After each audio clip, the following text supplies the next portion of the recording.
We're going to get started. We're a couple minutes beyond 10 o'clock, but let's proceed and go through our presentation. We have a reminder. Do I need that? Does that go away? Can I kill it? Goodbye. Okay. My name is Wayne Croswell. For those of you that don't know me, I'm the chairperson of the Ad-Hoc Governing Docs Committee. We're glad you are here today. Thanks for coming. And I'm just curious, show of hands, how many NVRs here today? 1, 2, 3, thank you. How many Lakes members? Excellent. How many golf members? How many are just here because of the cookies out there? Excellent.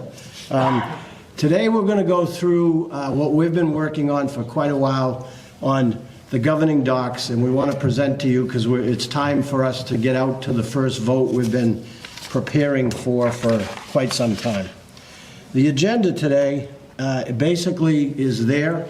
I won't go read it all, but that's what we're going to cover today. And Q&A will be at the end, so if you have some questions, please note them. And when we get to the end, we will absolutely take time to go through the questions and answers. So appreciate, again, you being here. The committee itself is listed up there. We started back in May of 2025, and myself and Vin were in charge of putting the committee together.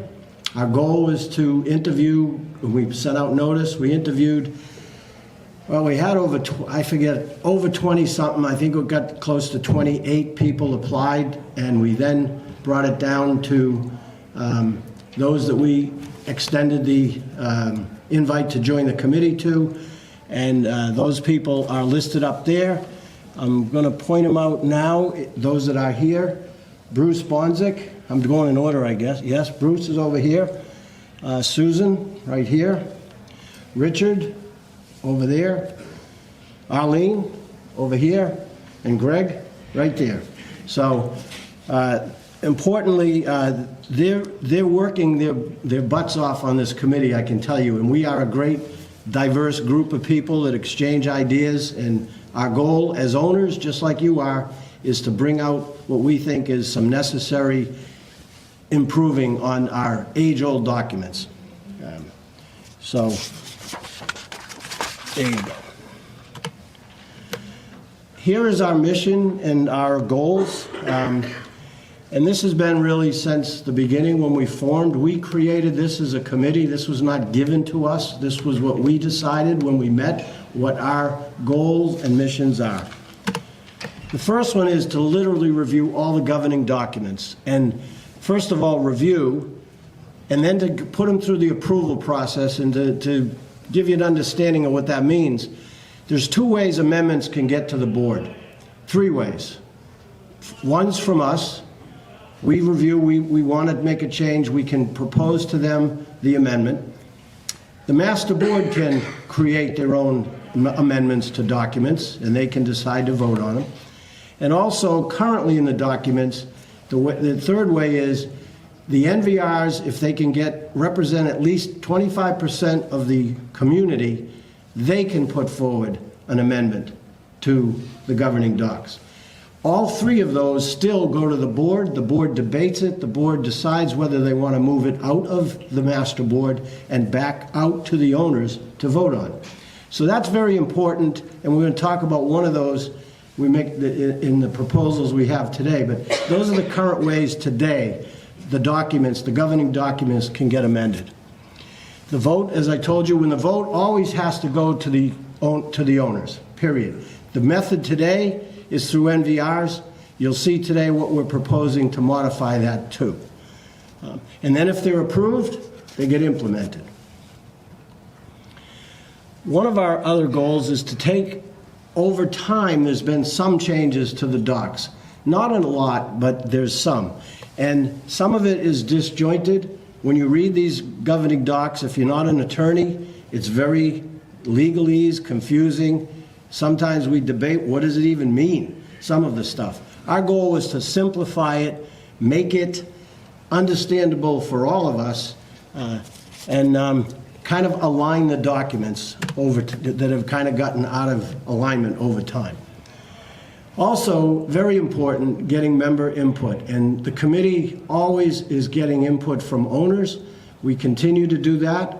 We send out emails. We have an email address you can send us. And any questions we get, we discuss them. We agree on the response, and it gets out to the owner. And if it's what we call frequently asked question worthy, it's been added to a document which is online, and you can see what we put out as the answer to that question.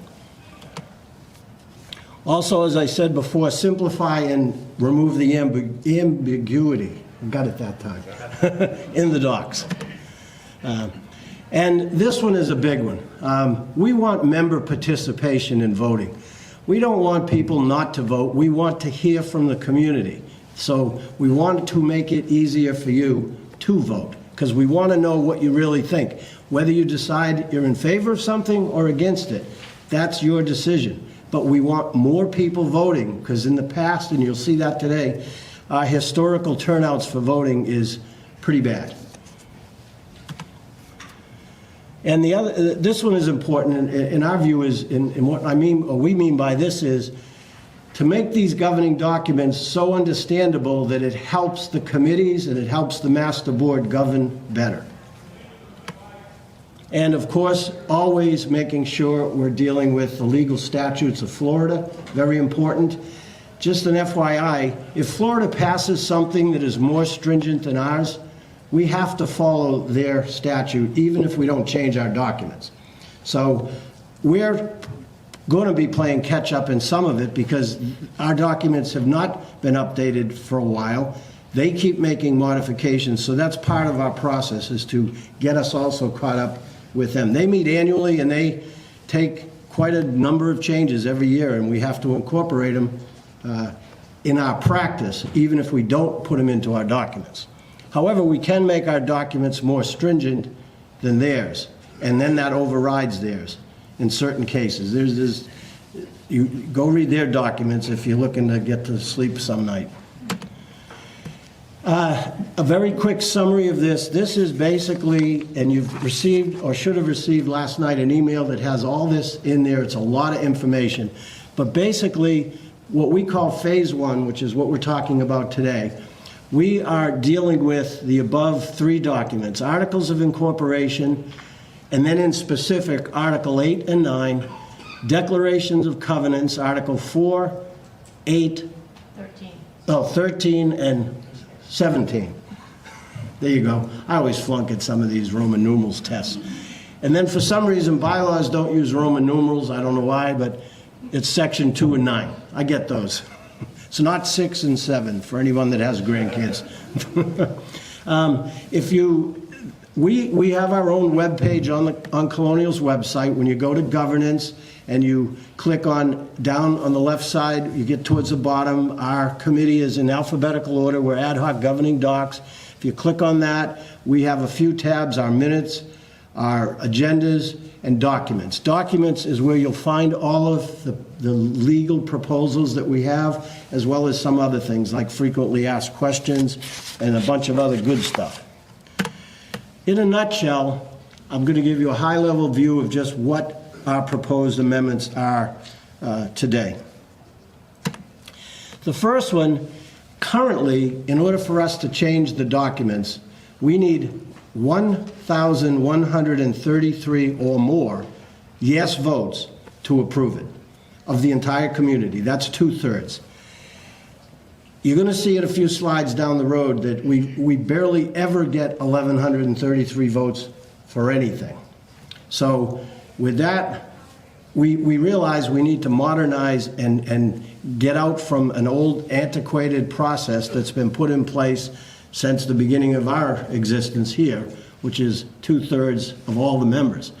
And our specific change is simple. An amendment would pass when we get at least 2/3 of those that vote. We want to hear from everybody. It's your option to vote or not, but we want to, instead of waiting, hoping to get 1133, it's 2/3 of those votes cast.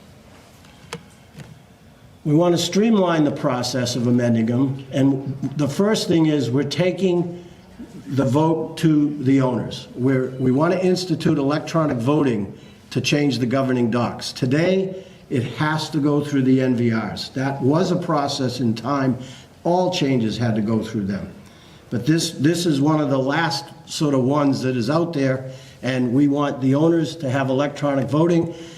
Several years ago, the Master Board promoted electronic voting in 2 of the items. I have a point on that one.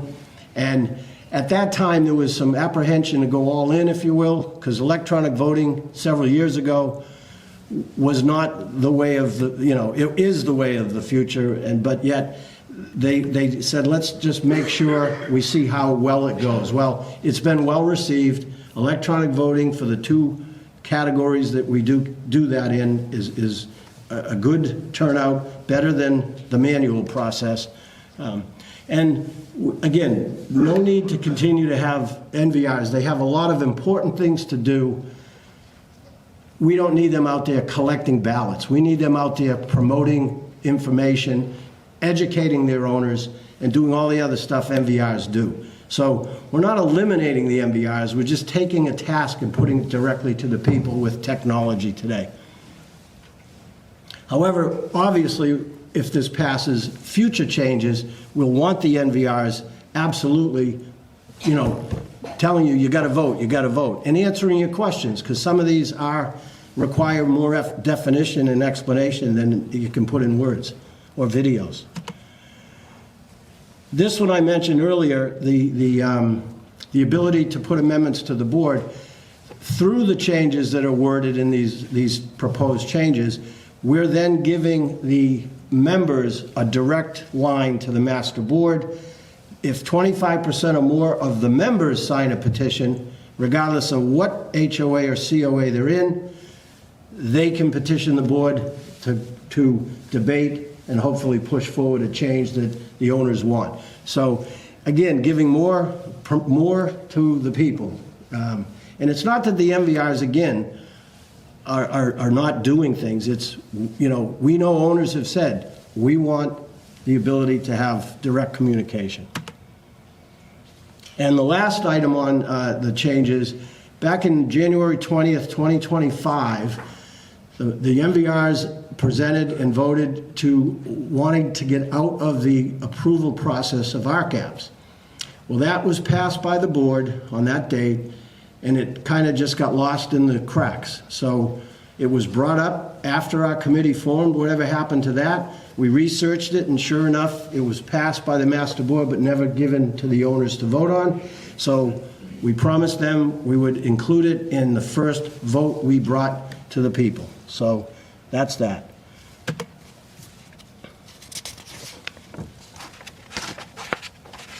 So now let's just talk a little and shift to the why. Next one, right? Yeah.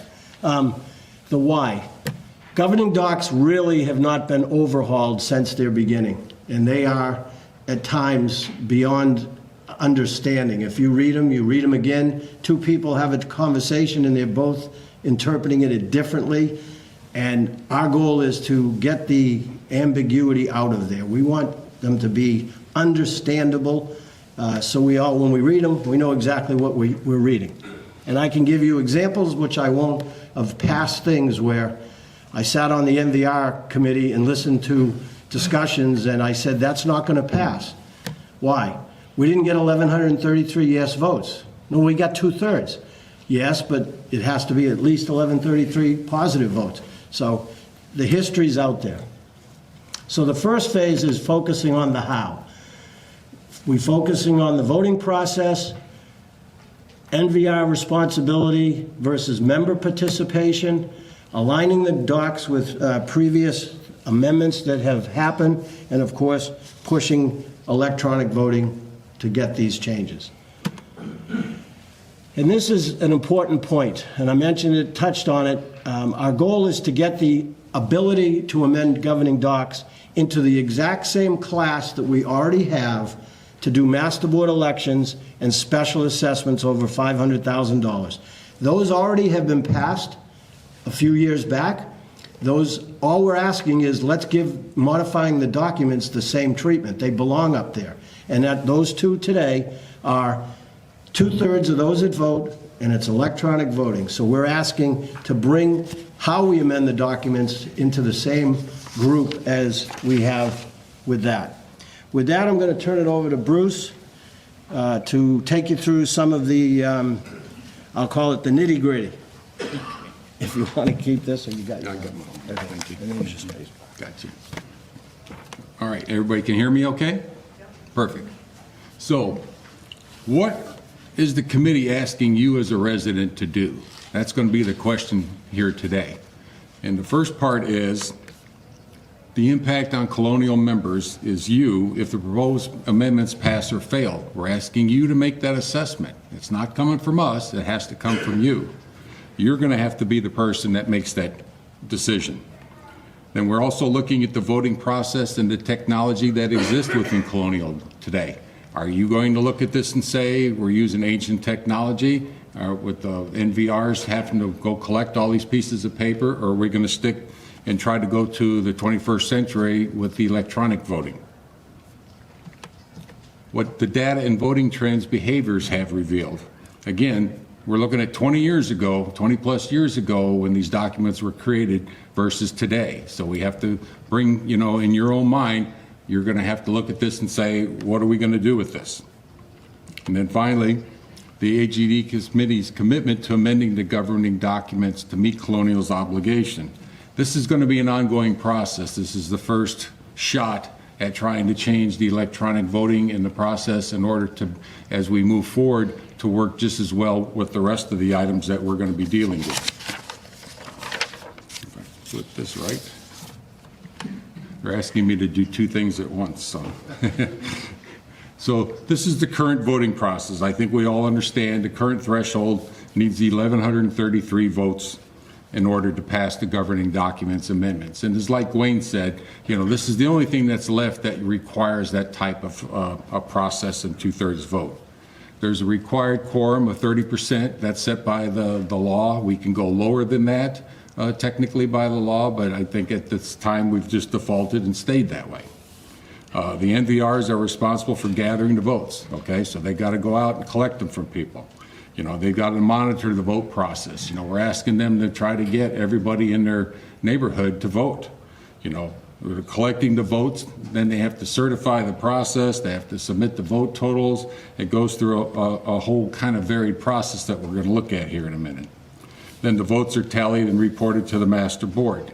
And like I said, that, you know, requires a lot of different steps on the piece of paper to get that done. One of our members decided to do a flow chart of this, and this is what it looks like. And for simplistic purposes, we're not going to go through each and every one of them, but just remember where the NVRs are, and it shows membership.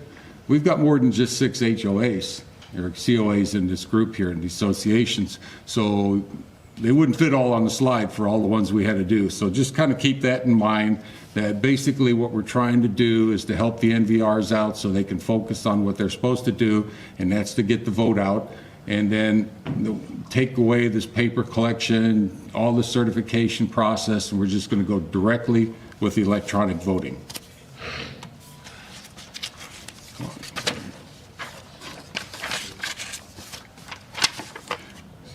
Okay, so results of the committee's research. And some of this I think you've seen. I think it's been posted out on the website where we had all the data charts and we looked at the different analysis and things that have been out there on the fact sheets and stuff. So this is just sort of a summary here so we don't get tied up for hours and hours. But I think if you go back and look at that, you'll see where this summary comes from. So we analyzed 15 voting sessions with different topics from 2016 to 2025. And they fell into 3 categories. The governing documents, which had 4 votes, the elections had 8, and then the project votes had 3 sessions. So the important notice is the electronic voting currently applies only to the election and project votes, not the government documents. Why not? You know, I think what happened is years ago, that's just how the process started when Pulte put it in place, probably more to protect himself than anything else, and it stayed there. But it needs to be, in our opinion, updated and brought to the 21st century. We also had 4 electronic voting sessions, which shows that people prefer electronic voting. Well, we looked at the analysis, the elections and things like this, that 94% of them were e-votes. We still had some people who wanted paper ballots, and then we also had a couple phone call votes in there. So clearly the owners prefer the e-voting. You know, it's direct, you know, it eliminates the middleman in the process. You know, there's been some conversations about, you know, the concern that maybe, you know, people don't want to vote sometimes through their NVR because they're afraid of showing their vote. You know, maybe somebody's gone the other direction. So the idea then is that, you know, we take that out, give it directly to you, and only you know what you voted for. Colonial's voting history. Historically, we've got the 40 to 45% of members on average are not engaged in the current voting process. They just don't vote, okay? So due to the default threshold of the 1133, in essence, a non-vote is counted as a no vote. You're starting off automatically when anybody doesn't vote as a no. And we have to overcome that by trying to get to above that threshold. And that gets to be a pretty tough job. The lowest percentage of government documents vote cast under the current process was 38%, 648 votes, okay? We need to do better than that. We need to get these numbers up. If any of the members between 510, which is the quorum, and 1132 vote positively on a government doc amendment, well, their efforts are negated, because at that point in time, just the absence of the people who didn't vote, you know, create this no vote situation to where it has to be overcome somehow, and it's almost virtually impossible. You know, people who don't vote really prevent the will of those who are active and who want to vote. The result, the voting process promotes non-participation, as you can see some of these figures. It's unfair to the people who do vote. You know, people who go out there and work hard and they want to get their vote heard, and you know they're upside down on the numbers. It doesn't bode well for them. The current voting process is not conducive to an effective, efficient voting model. Again, you know, we can eliminate a lot of steps, the paper drawings, the back and forth here with the NVRs by changing that.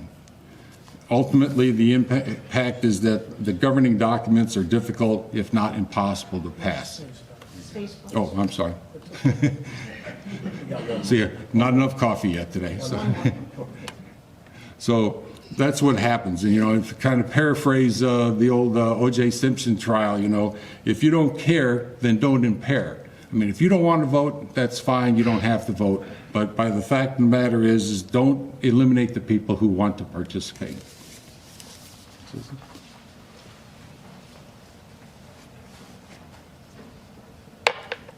Okay, I need to stand on something. Take it out more.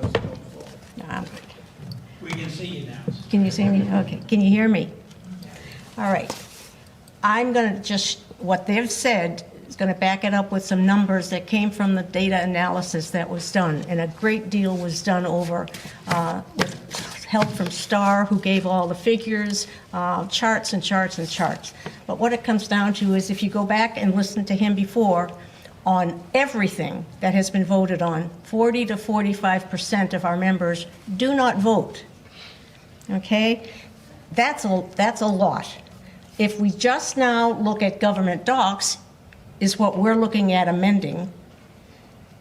If you look at the golf and the lakes, okay, and I'm going to skip over to those not engaged. In the golf community, on governing docs matters, 35% didn't vote. In the lakes communities, 68% did not vote. That's an average, 54%. Look at the numbers. You can't pass anything under the current situation. Nothing will get changed.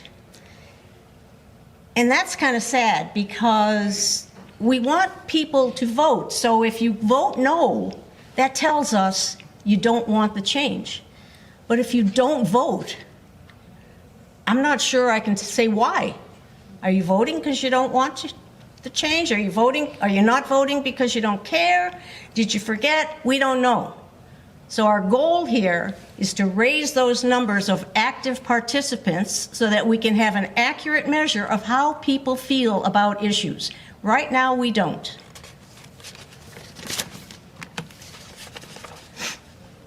Now, the voter turnout obviously is going to depend on what's most important to people. Governing docs obviously are not the most important thing in the past. I think with this amendments we are proposing, that has changed. People seem to be very, very interested, and that's good. That's what we want. And the higher the turnout, the more representative results reflect the will of the members of Colonial. That's what we're trying to achieve.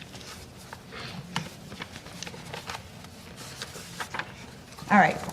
We talked about, on average, 40 to 45% do not vote. Look what happens. Number of voters not engaged. This is just everybody now. If it's 40, it's 680 haven't voted. Number of members voting, 1,019. You have to get up to 1,133. 40% don't vote, can't pass. If it's 45, you've only got 934 people voting. Nothing passes. Our point is that we don't want the non-voters to control the outcomes of proposals being presented to the members. That to me makes no sense at all, is that if you don't vote, you don't have a say. If you're interested, vote. We want you to vote. If the vote is no, so be it. But vote. So, we want to amend the current voting procedure and incorporate a voting model that represents the voting behavior of Colonial members.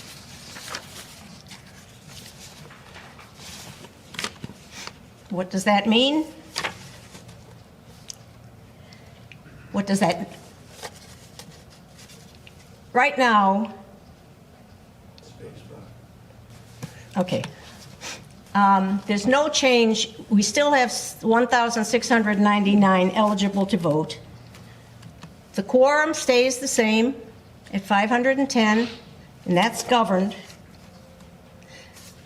A lot of the questions have been, or the comments have been, well, do we want 38% of the people controlling? Or no, do we want 30% of the people controlling?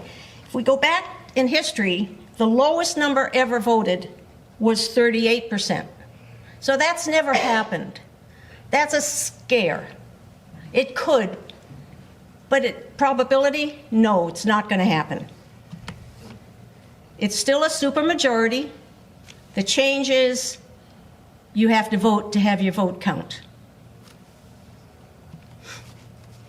It removes the NVRs from the voting process. I was a collector of votes for the amendment for the $5,000 for purchase, if you remember that one.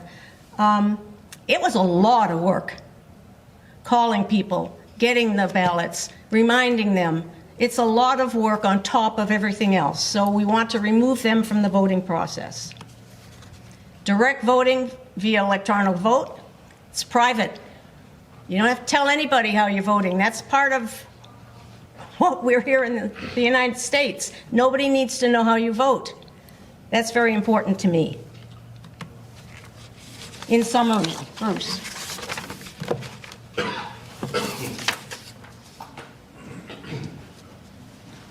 Stand on that thing. All right. In summary, a new voting model is essential, okay? Times have changed, okay?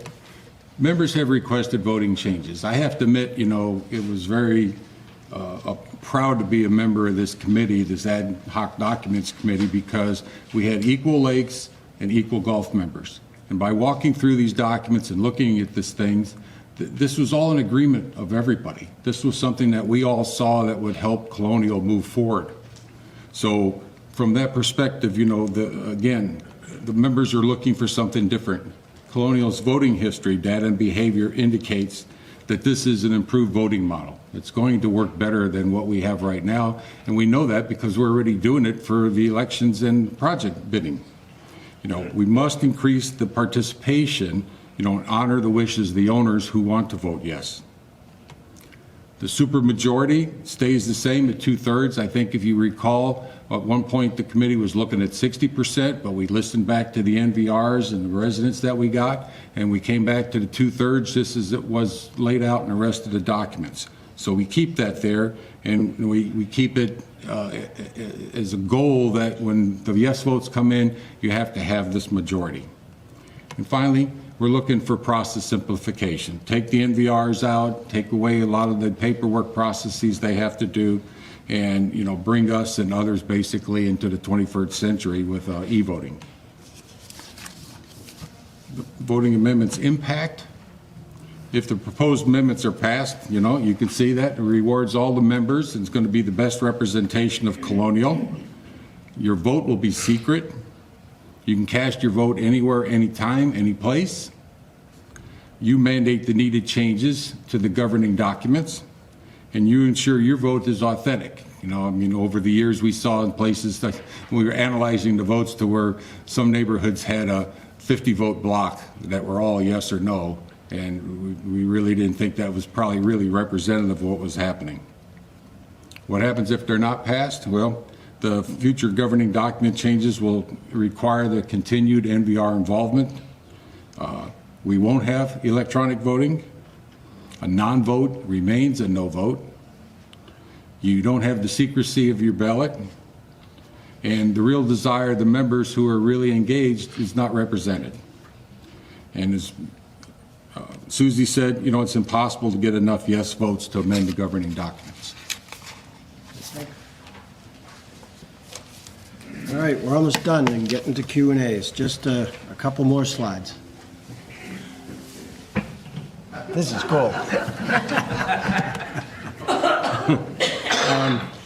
But as you've heard, in the end, it really is up to you, every one of you. We have 3 questions that are out there in your information that came out last night. There's a link to the ballot. There's 3 questions. The first question, if you vote yes on question 1, you're agreeing that, here's the summary of what you're agreeing to on question 1. You want electronic voting. You are okay with the amendments passing when 2/3 of those that vote say yes. No need for the NVRs to be in the vote collecting process. You want to eliminate non-votes to be no votes. And you want to keep your vote private. And that's it in a nutshell. In the package as well that you got last night, there is a section in there that speaks. We have to show you the legalese, which is in your packet. You know, the red line or underline and strikeouts, that's the amendments provided by legal to us. But in there, there's also a write-up of what we call the plain English version of it. And that is explaining each of the changes, non-legalese, what it really means. So there's a lot of information went out in that email. So there's a couple of videos, there's a lot of links. Please take the time to go through them all. This is a very important process. Question 2, if you vote yes on that question, you're going to approve to include all Colonial members, committee members, in our indemnification protection. That came along, our legal counsel, when they were looking at all our other changes in the documents that we were proposing, said, right now you don't list committee members in your indemnification section. It only has board of directors, officers, and I off the top, I believe that's it. So it was a simple addition, but yet very powerful, that it indemnifies. And all of us, a lot of people serve on committees. I don't know the number, but it's over 100 easily. And that's an important one. So that's question 2.